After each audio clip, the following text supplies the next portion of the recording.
व्यक्ति किसी और वस्तु या भाव से परिचित हो ना हो, भय और भविष्य दोनों ही व्यक्ति के मन में सदैव रहते हैं, जिनका अस्तित्व व्यक्ति के अस्तित्व पे भारी रहता है। विचित्र है ना?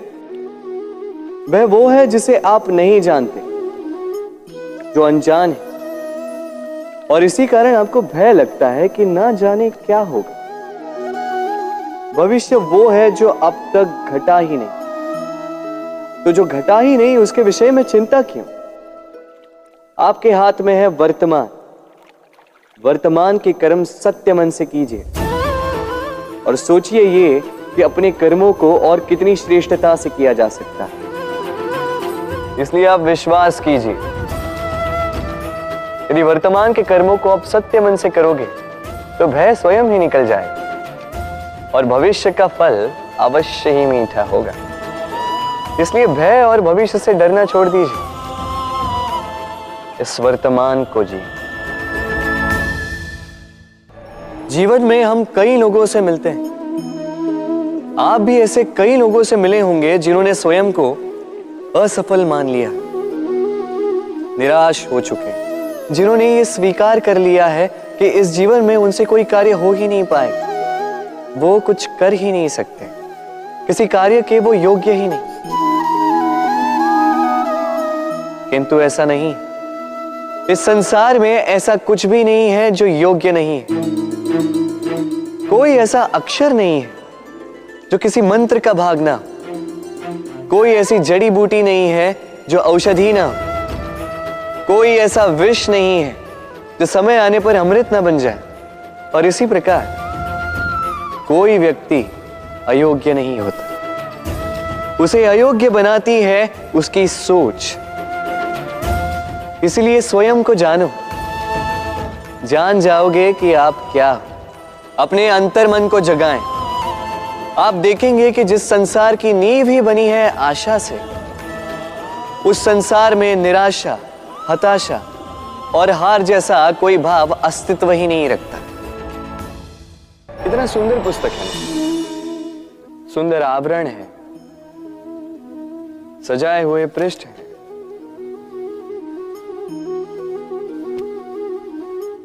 किंतु क्या ये सत्य में अद्भुत पुस्तक कहलाने की पात्र है? क्या इसमें जो लिखा है वो सत्य है, प्रेरणादायी है, हमारे लिए मूल्यवान है?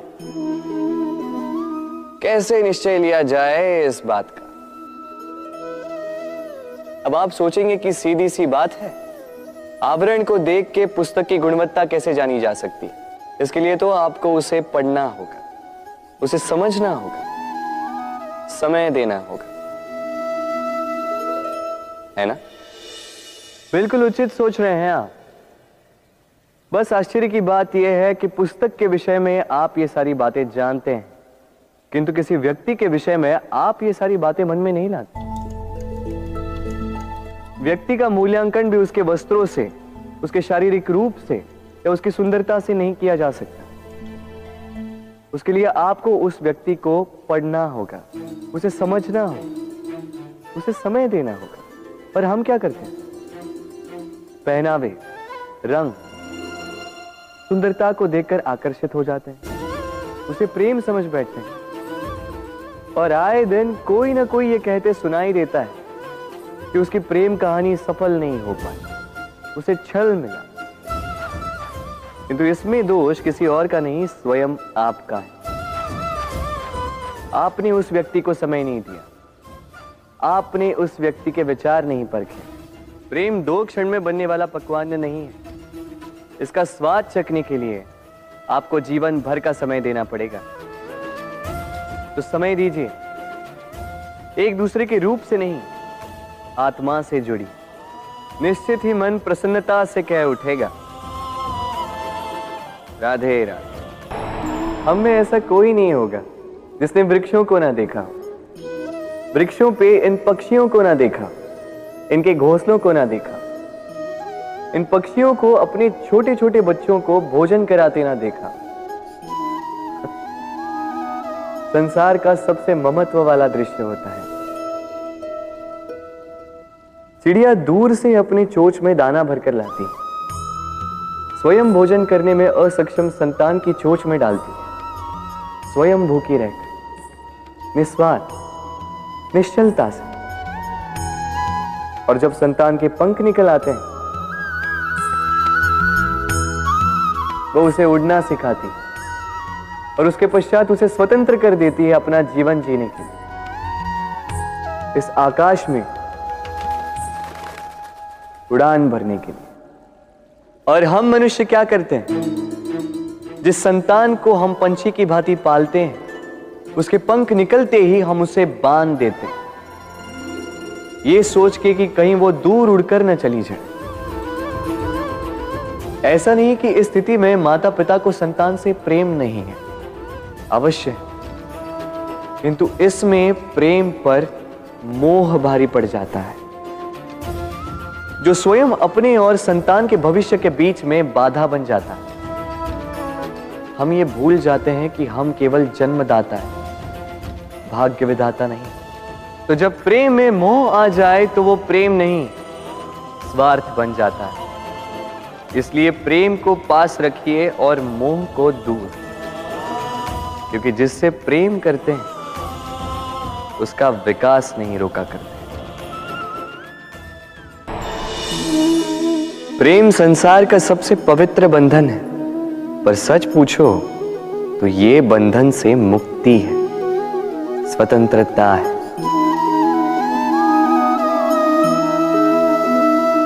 नहीं समझे?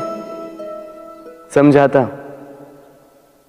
यदि कोई आपका प्रेम ठुकरा दे, यदि कोई आपका प्रेम समझ ही ना पाए, तो क्या होगा? कुछ उदास हो जाएंगे, कुछ छल करके प्रेम पाना चाहेंगे, तो कुछ बलपूर्वक प्रेम पर अधिकार करना चाहेंगे। किंतु यह आवश्यक नहीं कि जिससे आप प्रेम करते हो उसे भी आपसे प्रेम, क्योंकि प्रेम कोई वस्तु नहीं है, न राज्य है, न धन जिसे आप बल से अपने वश में कर सको। प्रेम वो शक्ति है जो आपके लिए हर बंधन तोड़ सकती है, किंतु स्वयं किसी बंधन में नहीं फंसती। तो जिससे भी आप प्रेम करते हो उसे स्वतंत्र छोड़ दीजिए, क्योंकि स्वतंत्रता ही वो भाव है जो जीव को सबसे अधिक प्रिय है। प्रेम सच्चा होगा तो उसे अवश्य समझ में आए।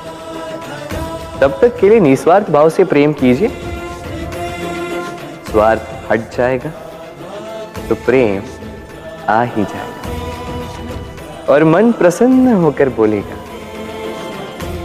राधे राधे। जब भी प्रेम की बात आती है, हम सबसे पहले मन में एक नायक और एक नायिका का चित्रण कर लेते हैं।